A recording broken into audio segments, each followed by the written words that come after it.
So, good morning for this first chat with the coaches. And this morning we welcome Sean Roux on my left-hand side, who joined us this year as our high-performance consultant. I've got Hayden Buchholz, the Director of Sport at the primary school. Mick Overkak, he's the first-team boys coach and overseeing boys hockey at the senior school. And Ainsley de Kock, who's our head of hockey at the senior school.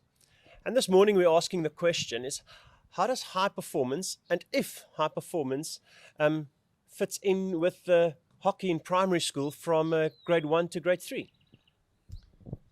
Thank you, Alvin, and thanks for this opportunity. I think it definitely fits in, and from our perspective, and we've discussed it, it's about once it's about participation. It's also about the fun factor, but it's also core skills that kids need to learn from the beginning. And I think with these esteemed coaches with us, we've got those programs in place, and looking forward to the season coming up.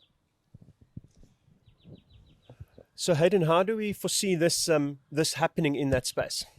Well, we've got a set program for our junior prep children, so they play a variety of different sports throughout the week. So we're trying to build a base in terms of their micro skills, so spatial awareness and things like that.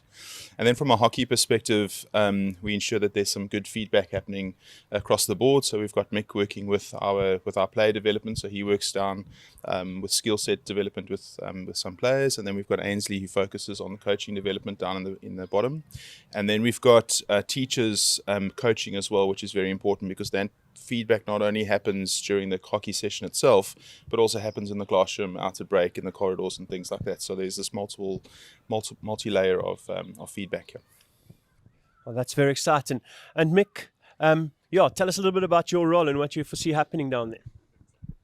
Yeah, I think I'm being involved from grade 1 through to matric and in club level and Bullen level. I think we have a good idea of what's needed at each level. So I think going in, we can set a good framework for all of our coaches to follow and make sure that the correct skills are being done in a way that the kids enjoy. I think enjoyment is quite a big factor. So yeah, our role is mainly to guide the coaches and make sure we're providing a framework for them to really do quality sessions. And then we'll be there to make sure that it's being run in a good way and that everyone's enjoying it. Yeah, we're addressing the right things going forward. Ainsley, you've been involved with prep hockey for a very long time and working in that space. How do you see this new change or this slight different emphasis changing it this year? Yeah, so I think it's super exciting. It gives us, myself and Mick, an opportunity to go and, be out there on the field, but also touch multiple teams. And I think also, focusing on that coach's development. So we have our hockey development plan that we put in place, and especially for the grade 1s and 3s, we call that the fundamental stage, an emphasis on the first 3 letters there of fun. And so, yeah, we're just going to make sure that those kids enjoy what they're doing, and that the coaches can have that framework that Mick has touched on, and make sure that we guide them and give them as much feedback, and make sure that they give us feedback so that we know that the program is working, and from there we can develop it and hopefully reach our full potential. Well, thank you very much, and please join us again soon for another chat with the coaches.